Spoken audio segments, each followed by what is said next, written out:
Okay, let's unpack this. Have you ever looked at a country and thought, how does it really work? You know, what are its fundamental beliefs? And what makes its people tick? hmm Today, we're diving deep into just that, taking a stack of material designed to introduce new residents to the United Kingdom and extracting the most important nuggets for you. Yeah, and what's fascinating here is that this isn't just like a list of facts. It's really about understanding the very fabric of British society, its history, its values, and how all of that shapes daily life and governance. Our mission today really is to cut through the noise and give you a comprehensive yet accessible overview, helping you connect the dots between the past and, well, the vibrant present. Exactly. We'll be exploring everything from the foundational principles that guide UK life to its complex, sometimes surprising history, its vibrant modern society, and the ins and outs of its government and legal system. Think of it as your essential shortcut to truly being well informed about the UK. So, let's start at the very beginning. What are the core values and principles that underpin life in the UK? This material emphasizes that anyone living here, citizen or not, is expected to respect and support these. How do these bedrock ideas actually, manifest? Right. This leads us to consider several fundamental principles. You've got democracy, the rule of law, individual liberty, tolerance of those with different faiths and beliefs, and participation in community life. And these aren't just abstract ideas, they are deeply woven into the legal system, customs, traditions. New citizens even formally pledge to uphold them, promising loyalty and respect for the UK's rights and freedoms. And it sounds like it's a two-way street, right? What responsibilities does the UK expect, and what freedoms does it offer in return? Precisely. If you wish to be a permanent resident or citizen, the expectation is, well, that you respect and obey the law, treat others with fairness, look after yourself and your family, and care for your local area and the environment. In return, the UK offers fundamental freedoms.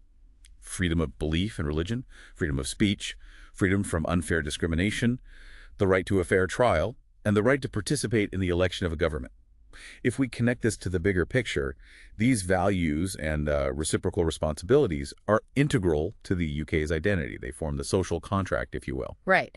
And for anyone considering making the UK home, these values directly tie into the practical steps for becoming a permanent resident. Beyond speaking and reading English, you need a good understanding of life in the UK, which is tested through the Life in the UK test. That's right. The Life in the UK test is 24 questions, baked in the entire handbook we're drawing from today. And it requires an understanding of English at ESOL Entry Level 3, which is a foundational level of English proficiency. Since October 2013, there's also additional evidence needed for English speaking and listening skills that's B1 level on the Common European Framework of Reference, basically a good intermediate level that's required for settlement. You book your test online, www.lifeintheuktest.gov.uk, and you'll need ID and proof of address at one of the registered test centers. Okay. Moving on from the why, let's tackle the what. What exactly is the UK? Even the name can be a bit confusing sometimes. Indeed. The official name is the United Kingdom of Great Britain and Northern Ireland. It's crucial to understand it's actually made up of 4 distinct countries: England, Scotland, Wales, and Northern Ireland. And just to be clear, the Republic of Ireland, which is the rest of Ireland, is an entirely independent country. So when people say Great Britain, they're talking about just England, Scotland, and Wales. And then terms like Britain, Isles, or British are used more broadly, kind of catch-alls for everyone in the entire UK. That's it. And beyond the 4 countries, there are other entities closely linked but not formally part of the UK. The Channel Islands and the Isle of Man, for instance, are crown dependencies, which means they're self-governing territories with their own parliaments, but they owe allegiance to the British Crown. We also have British overseas territories like St. Helena and the Falkland Islands, also linked but, well, distinct governance. This raises an important question. How is this geographically diverse entity governed? Well, the central authority is the Parliament in Westminster, but Scotland, Wales, and Northern Ireland have their own devolved parliaments or assemblies, giving them control over many local matters. Okay, let's unpack this long and illustrious history. It's not just dates and names, is it? It's a whole narrative of invasions, transformations, and the gradual shaping of modern Britain. Where do we even begin this epic tale? Well, we begin way back in the Stone Age. Britain was actually connected to the continent by a land bridge then. The first farmers arrived about 6,000 years ago, leaving behind iconic monuments like Stonehenge and Scarabray up in Orkney. Then came the Bronze and Iron Ages, bringing incredible advancements, metalworking, distinct roundhouses, fortified hill forts like Maiden Castle, and the very beginnings of coins and a Celtic language family. And then everything changed with the arrival of the Romans. Julius Caesar tried, unsuccessfully, back in 55 BC. But the real impact came with Emperor Claudius's successful invasion in AD 43. Yeah, and what's truly remarkable about this period is the fierce resistance the Romans faced, most notably from Boudica, the powerful queen of the Iceni. Her bravery is still commemorated with a statue in London. The Romans occupied most of Britain for around 400 years, leaving a really indelible mark. They built extensive roads, impressive public buildings, and crucially, introduced elements of Roman law and Christianity. It's worth noting, though, that Scotland remained unconquered, which led to the construction of Hadrian's Wall as a sort of defensive barrier. Right. After the Romans left around AD 410, new invaders reshaped Britain yet again. The Jutes, Angles, and Saxons. Their languages form the very basis of modern English, don't they? Exactly. Anglo-Saxon kingdoms emerged across England, and Christianity spread rapidly, both from Ireland, the thing of missionaries like St. Patrick and St. Columba, and from Rome with St. Augustine. Then came the Vikings. Ah, yes, the Vikings, from Denmark and Norway. They weren't just raiders, they settled too, leaving a lasting cultural and linguistic legacy, especially in the areas known as the Danelaw. This period of upheaval eventually led to King Alfred the Great uniting the Anglo-Saxon kingdoms and achieving a decisive victory against them. But the biggest shakeup, the one that fundamentally changed England, came in 1066. This is a pivotal moment. William the Conqueror, Duke of Normandy, famously defeated Harold at the Battle of Hastings, vividly depicted in the Bayeux Tapestry. And this was England's last successful foreign invasion, right? Its impact was profound. Absolutely. It fundamentally influenced the English language, infusing it with Norman French, and reshaped social structures with a whole new ruling class. And to understand his new kingdom, William commissioned the Domesday Book, an incredible survey that gives us a snapshot of England in that time. So after the Normans, we enter the Middle Ages up to about 1485. Right. And it was a time of almost constant warfare, both within Britain and abroad. English kings fought to control Wales. Edward I, Statute of Rhuddlan, in 1284 formally annexed Wales to the crown. In Scotland, the English faced stronger resistance, Robert the Bruce securing that famous victory at Bannockburn in 1314. Beyond these internal struggles, there were the Crusades and the Hundred Years' War with France, notably King Henry V's victory at Agincourt in 1415. But a truly transformative event, a devastating one, was the Black Death. Arrived in 1348, wiped out over a third of Britain's population. So what did this plague actually mean for the everyday person and for society as a whole? Well, the smaller population led to severe labor shortages. This actually empowered peasants to demand higher wages. It triggered a significant shift from the countryside to growing towns. This upheaval also saw new social classes emerge, like the gentry and a much stronger middle class, and this ties directly into crucial legal and political changes, most notably the signing of the Magna Carta in 1215. The Magna Carta. That's a huge nugget for you, the listener, to grasp. It established the foundational idea that even the king was subject to the law, protected noble rights, restricted the king's power to collect taxes without their involvement. It's the early seat of Parliament, isn't it? It really is, which gradually developed with a House of Lords for nobility and clergy, Right. and a House of Commons for knights and wealthy townspeople. It's the very DNA of British liberty, you could say, establishing that precedent. Yeah. No one, not even the king, is above the law, a concept that echoes through British governance and global democratic principles even today. Absolutely. And as Parliament started taking shape, Well, so too did a distinct national culture and the English language itself, combining those Anglo-Saxon and Norman French elements. Geoffrey Chaucer wrote the Canterbury Tales around 1400, and it became one of the first books printed by William Caxton.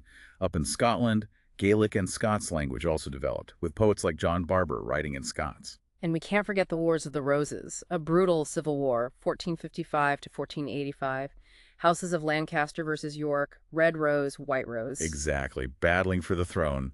It finally ended with Henry Tudor becoming King Henry VII, uniting the warring houses under the new House of Tudor, symbolized by that red rose with a white one inside.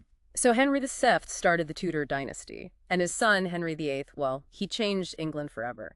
His desire for divorce led him to break from the Church of Rome, establishing the Church of England, and famously marrying 6 times. Yes, and under his rule, Wales formally united with England, a significant step in the formation of the UK. And this religious upheaval just continued, didn't it? It certainly did.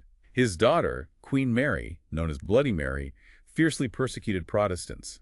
But then came Queen Elizabeth I, who skillfully re-established the Church of England, finding a kind of delicate balance between Catholic and Protestant views. Her reign was also marked by the famous defeat of the Spanish Armada in 1588, a time of growing patriotism, global exploration, figures like Sir Francis Drake circumnavigating the world. And of course, this was the golden age of English drama, with the unparalleled genius of William Shakespeare. Many regard Shakespeare as the greatest playwright of all time. His influence on the English language is just immense, shaping so much of the vocabulary and phrasing we use today. From there, James VI of Scotland became James II of England, Wales, and Ireland, though Scotland remained a separate kingdom. hmm And he oversaw the translation of the King James Bible, a monumental literary and religious work. The 17th century then saw this dramatic clash, Parliament versus the monarchy. Yeah. James I and Charles V believed in the divine right of kings, tried to rule without parliament. This fundamental disagreement spiraled into the English Civil War in 1642, split the country, king's cavaliers against parliament's roundheads. The unprecedented outcome was the execution of Charles I in 1649, and England became a republic, the Commonwealth, led by Oliver Cromwell. Which is truly remarkable when you think about it. England, a republic for 11 years. Before the monarchy was restored in 1660 with Charles II returning, his reign saw huge challenges: the Great Plague in 1665, the Great Fire of London in 1666. But it also brought the crucial Habeas Corpus Act of 1679, a landmark legal reform guaranteeing no one could be held prisoner unlawfully, a fundamental right that persists today. And Sir Isaac Newton, of course, made his groundbreaking discoveries in physics and maths during this period. And then came the Glorious Revolution, 1688. A pivotal moment. Protestants invited William of Orange to invade to prevent a Catholic king. It was a bloodless takeover in England that firmly established the power of Parliament and led to the Bill of Rights in 1689. This formally confirmed Parliament's rights and permanently limited the monarch's power, fundamentally shifting the balance of governance towards the people's representative. Right. The 18th century then brings the Enlightenment, a period of profound intellectual change. We saw Scottish thinkers like Adam Smith, the father of modern economics, David Hume in philosophy. Yeah, alongside scientific breakthroughs like James Watt's work on steam power, which became the very engine of the Industrial Revolution. What was the lasting impact of that revolution? Huge, wasn't it? Absolutely. It truly made Britain the first country to industrialize on a large scale. Mass production of steel, explosion in shipbuilding, railways, and a huge demographic shift, people moving from the countryside to new factory towns. Innovators like Richard Arkwright revolutionized textile production. But while this era brought immense wealth and technological advancement, it also brought, very poor working conditions, including for children. And this era saw increased colonization overseas. Captain James Cook mapping Australia, Britain consolidating control of Canada, parts of India, laying the groundwork for a vast empire. And here's a crucial, often dark aspect of this period: the slave trade. Illegal within Britain itself, but a booming overseas industry, dominated by Britain and its American colonies. Immense profits built on human suffering. Indeed. Slaves were forcibly brought from West Africa to work in horrific conditions on plantations. But what's fascinating and important is the growing opposition within Britain itself, led by influential groups like the Quakers and determined figures like William Wilberforce. Their tireless campaigning led to the 1807 ban on slave trading in British ships and ports, and then the monumental Emancipation Act of 1833, abolishing slavery throughout the entire British Empire. This also led to a new wave of migration, 2 million Indian and Chinese workers replacing the freed slaves on plantations and in mines, further diversifying the empire's workforce. The 18th century also saw significant global conflicts, wars with France. A particularly impactful one was the American War of Independence. American colonists, driven by wanting religious freedom, resisting British taxation without representation, declared independence in 1776 and ultimately defeated the British. Yes, and the Napoleonic Wars culminated in Lord Nelson's decisive naval victory at Trafalgar in 1805, and the Duke of Wellington's defeat of Napoleon at Waterloo in 1815. All of this history is symbolically woven into the Union flag. First unified England, Scotland, Wales in 1707 with the Act of Union, then Ireland in 1801, creating the United Kingdom of Great Britain and Ireland. The flag combines the crosses of St. George, St. Andrew, and St. Patrick. The Welsh dragon is notably absent because Wales was already united with England when the first Union flag was created. Then we get to the Victorian Age. Queen Victoria's reign, 1837 to 1901, nearly 64 years, saw the British Empire expand and become the largest the world has ever seen, covering India, Australia, large parts of Africa, over 400 million people under its influence. What did this mean for life back home? Well, the Victorian age was a time of immense domestic change and reform. We saw the rise of a powerful middle class. Reformers worked tirelessly to improve conditions for the poor. Incredible advancements in transport, railway pioneers like George and Robert Stephenson, engineers like Isambard Kingdom Brunel building bridges and ships that transformed travel. Britain became a global leader in industry and financial services, showcased at the Great Exhibition of 1851, a truly global spectacle of innovation and empire. The Crimean War, 1853-56, also made headlines. First war extensively covered by media, changing public perception of conflict, and famously led to Florence Nightingale, founder of modern nursing, improving hospital conditions, setting new standards for patient care. Right, and this period also saw major, irreversible steps towards modern democracy. The Reform Act of 1832 significantly increased the number of voters, shifted political power from rural areas to the new industrial towns. The Chartists campaigned for universal male suffrage and other reforms, many eventually adopted by 1918. And crucially, the women's suffrage movement, led by figures like Emmeline Pankhurst, achieved voting rights for women over 30 in 1918, and then full equality at 21 in 1928, mirroring men's rights. The early 20th century, then. Britain as a global superpower, expansive empire, thriving industry, social progress too, old age pensions, free school meals. But this era of optimism was tragically cut short by the First World War, 1914 to 1918. A global conflict sparked by Archduke Franz Ferdinand's assassination, but fueled by intense nationalism and imperialism. The British Empire deeply involved over 1 million Indians fighting for Britain. The sheer scale of sacrifice is just staggering. It really is. The Battle of the Somme alone saw 60,000 British casualties on the first day. The war finally ended at 11 a.m. on November 11, 1918, a date still solemnly commemorated. Post-war, Ireland was partitioned. Northern Ireland and the independent Irish Free State in 1922, following the Easter Rising and guerrilla war. This partition, unfortunately, also led to periods of intense conflict, the Troubles in Northern Ireland. The interwar period brought the devastating Great Depression of 1929, mass unemployment, but also the growth of new industries like automobiles, aviation. A time of cultural blossoming, too. Influential economists like John Maynard Keynes reshaping economic thought. Yes, and the BBC started radio broadcasts in 1922, then the world's first regular television service in 1936, bringing news and entertainment right into people's homes. Then the Second World War, 1939 to 1945. Yeah. After Hitler invaded Poland, Britain and France declared war. Winston Churchill became Prime Minister in 1940, leading Britain through that miraculous Dunkirk evacuation, a pivotal rescue that forged the enduring Dunkirk spirit of resilience and unity. The Battle of Britain, that crucial aerial victory against the Luftwaffe, enshrined the heroic phrase, "Never in the field of human conflict was so much owed by so many to so few." The Blitz, too. The heavy bombing of British cities showcased that Blitz spirit, national resistance, unwavering determination. The war also spurred scientific breakthroughs like Alexander Fleming's development of penicillin, revolutionizing medicine. And post-war, Clement Attlee's Labour government established the welfare state, including the creation of the National Health Service, the NHS, in 1948, providing free health care from the cradle to the grave.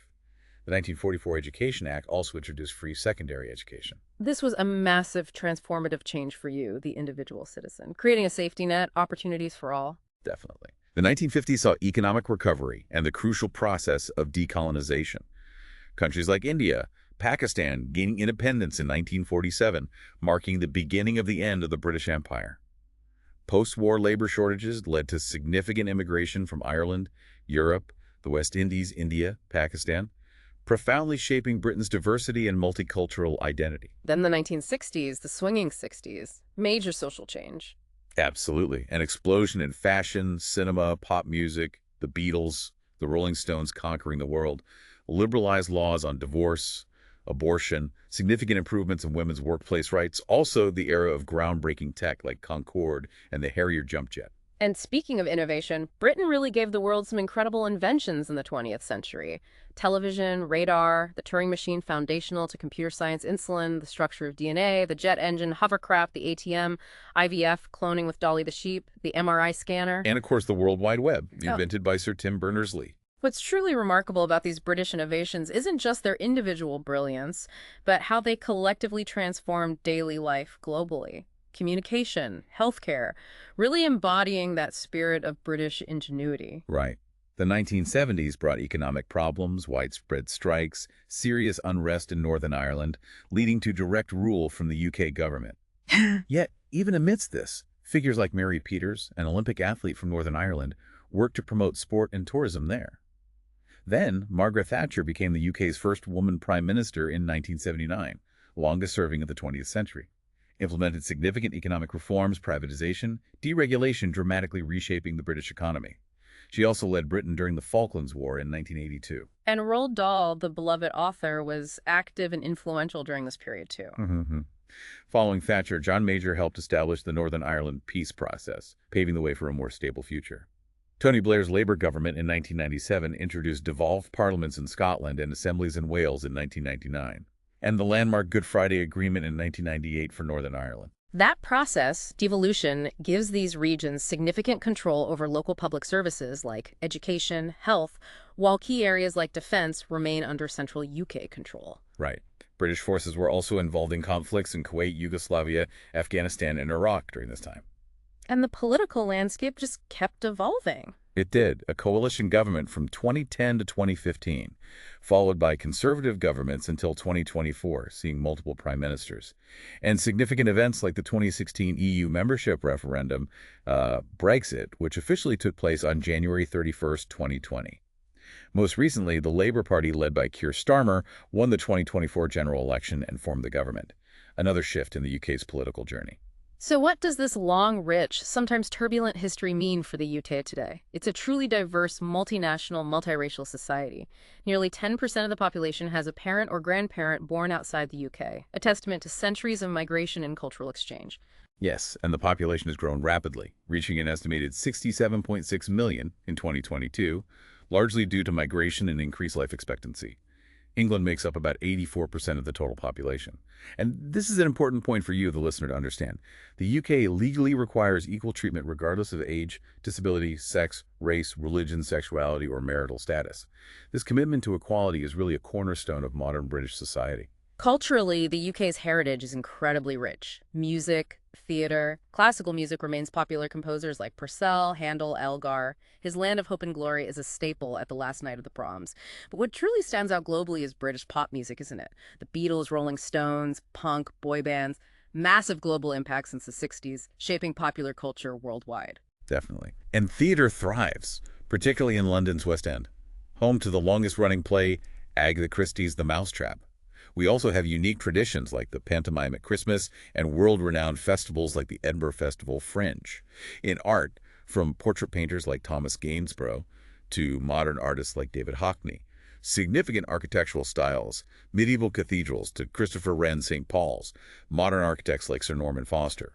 Britain has continually innovated, leaving a visible legacy across its landscape. The literary history, too. Prestigious. Nobel laureates, global bestsellers like J.K. Rowling's Harry Potter, Ian Fleming's James Bond, J.R. Tolkien's The Lord of the Rings, beloved authors like Jane Austen, Charles Dickens, Arthur Conan Doyle, a poetic tradition from Beowulf to Shakespeare to the WWI poets. And let's not forget British comedy, from sharp political satire to the iconic surreal humor of Monty Python, which has influenced generations. So what about everyday life? Leisure? Well, it reflects that diverse culture. Many people enjoy gardening. Some even rent allotments to grow their own food. Shopping is a major activity. Town centers, malls, markets open 7 days a week, catering to every need. And food. Obviously, traditional dishes, roast beef, fish and chips, Welsh cakes, haggis, the Ulster fry. But the diverse population means you'll find an incredible variety of cuisines from around the world readily available. Yeah, the British film industry, too. Major influence globally. Charlie Chaplin, Alfred Hitchcock, right up to franchises like Harry Potter and James Bond, showcasing British expertise in special effects, storytelling. And TV and radio are central, aren't they? Oh, absolutely, for most people. The BBC, funded by the mandatory television license, is the largest public service broadcaster in the world, operates independently of government, huge range of programming. Social networking, pubs which are really important social hubs for community relaxation and gambling, including the National Lottery, are also popular pastimes. And many people love their pets. Strict laws against animal cruelty reflect a national affection for animals. Lots of opportunities for outdoor activities, too. 15 national parks, extensive public footpaths, famous sites like the Lake District, Snowdonia in Wales, Loch Lomond in Scotland. Iconic landmarks, too. Yeah. Big Ben, officially Elizabeth Tower, now the Eden Project, Edinburgh Castle, the Giant's Causeway, the London Eye, the Tower of London, each offering a glimpse into a different facet of British life and history. And culturally, lots of festivals. Yeah, religious ones. Hmm. For Christians, there's Christmas, a public holiday, traditional meals, gifts, and Easter, marking the death and resurrection of Jesus, with Good Friday and Easter Monday as public holidays. Other religions celebrate Diwali, Hanukkah, Eid al-Fitr, Eid al-Adha, Vaisakhi, all contributing to the rich tapestry of community life. And the non-religious traditions are just as vibrant. New Year's Eve, Hogmanay in Scotland, Valentine's Day, April Fool's Day, Mother's and Father's Day, Halloween, Bonfire Night commemorating Guy Fawkes' failed plot in 1605. Right. And Remembrance Day on November 11th, with poppies, 2 minutes of silence, solemnly honors those who died fighting for the UK.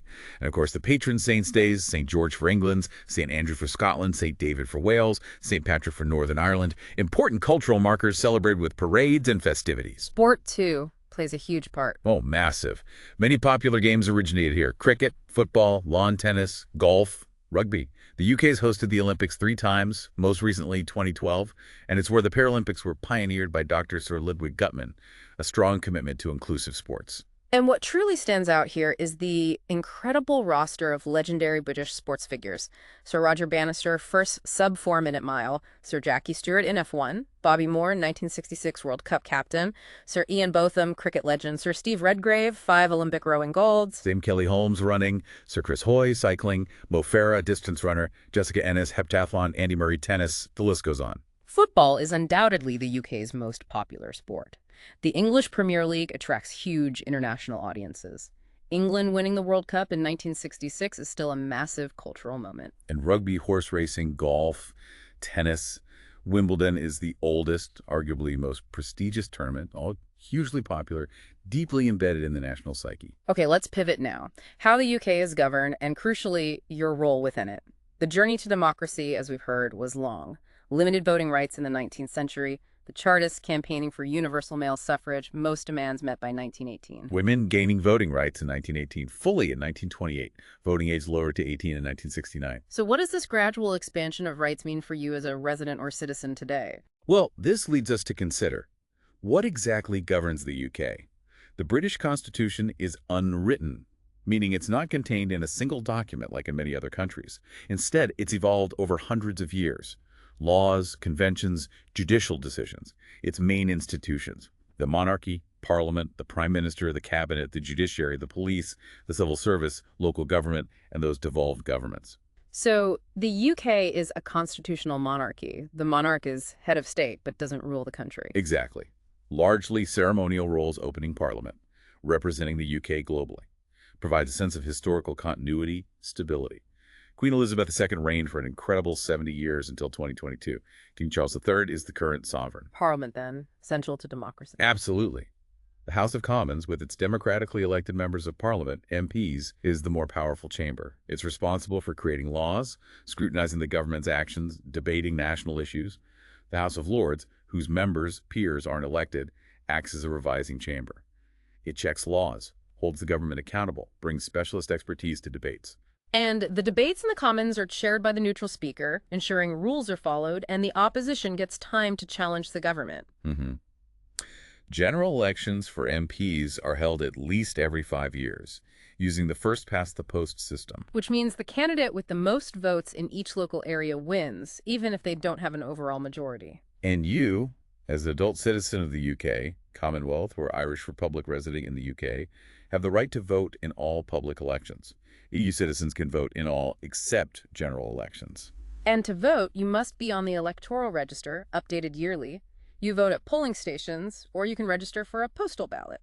And importantly, anyone aged 18 or over, with some exceptions, can stand for public office. Local councillor MP offers a direct path to participation. You can also contact your elected representatives directly at their offices or local surgeries to discuss concerns. And for transparency, proceedings in Parliament are broadcast on TV, published in Hansard, the official report. Plus, the UK has a free press, newspapers free from government control. Radio and TV coverage of politics must be balanced, ensuring diverse viewpoints are heard. Now, the UK has this long history of respecting individual rights, rooted in Magna Carta, habeas corpus, the Bill of Rights. The European Convention on Human Rights, which the UK helped draft and was among the first to sign, includes fundamental rights, right to life, freedom of speech, fair trial. Yes, and the Human Rights Act of 1998 incorporated this directly into UK law. So what does this rich tradition of rights mean for you in daily life? Yeah, practically. It means UK laws ensure equal opportunities, actively protecting you from discrimination based on age, disability, sex, race, religion, sexuality, or marital status. It also means that actions like domestic violence, female genital mutilation, FGM, and forced marriage are serious criminal offenses here, with robust support systems available for victims. Reflects the nation's commitment to individual safety and liberty. And the practicalities of daily life taxes, driving. Right. Residents pay income tax on earnings, which funds essential government services like roads, education. National insurance contributions go towards state benefits like the NHS. You'll need a national insurance number for employment. Benefits. Driving, you need a license at 17, annual road tax, motor insurance, and an MOT test for vehicles over 3 years old to ensure they're roadworthy. And one of the most important responsibilities for everyone here is to know and obey the law. It applies equally to everyone, regardless of background or status. Laws are generally divided into criminal law, crimes investigated by police, punished by courts, and civil law, handling disputes between individuals. Examples of criminal offenses: carrying weapons, buying, selling illegal drugs, racial crime, selling tobacco alcohol to minors, smoking in enclosed public places. Exactly. And civil laws cover areas like housing, consumer rights, employment, debt. The police protect life and property, prevent crime, independent of government. And police and crime commissioners are elected locally to set priorities, ensuring accountability. Everyone's expected to help the police. There's a clear complaint system if something goes wrong. The UK also faces terrorist threats. It's important to report any attempts to radicalize or recruit people to extremist causes, playing your part in national security. And the judiciary interprets the law, ensures fair trials, acts completely independently of government interference.